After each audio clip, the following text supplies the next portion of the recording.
Have you ever wondered how you can get a perfectly wrapped cable like this? There's a trick to it. It's called the over-under method. First, we're going to take our cable and just lay it nice and flat. What I like to do is I like to have the connector end kind of pointing down and just holding it softly in my palm. I do a first wrap over it, nice and loose like that. Everybody does that, pretty standard. The second wrap, however, is where it changes. Next, I grab it and go underneath my palm and pull it up and hold it in place like that.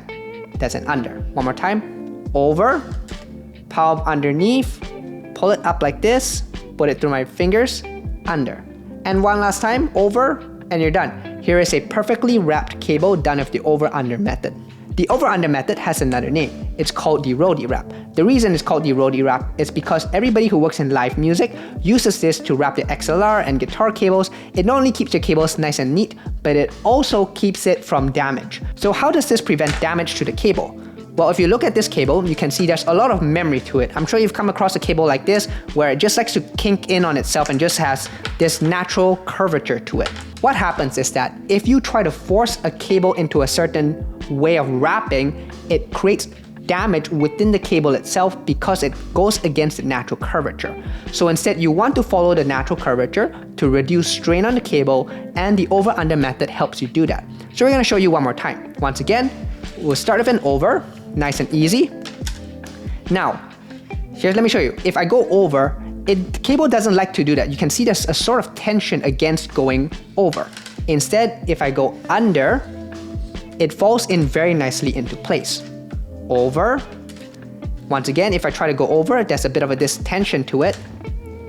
Under. Once again, just follow the feel of the cable. That's the most important thing. Just the feel of the cable and you'll be fine. Here is a perfect cable wrap.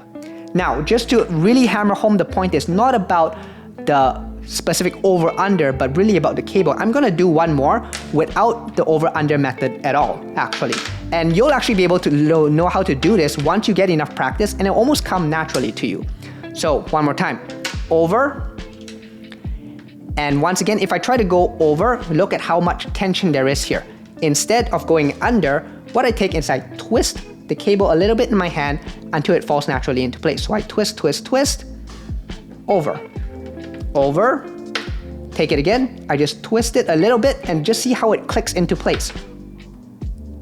And just let the cable naturally curve in on itself. And you're done. Another perfectly wrapped cable. So there you go, that's the trick to getting perfectly wrapped cables. I don't want to see another unsightly cable ever again.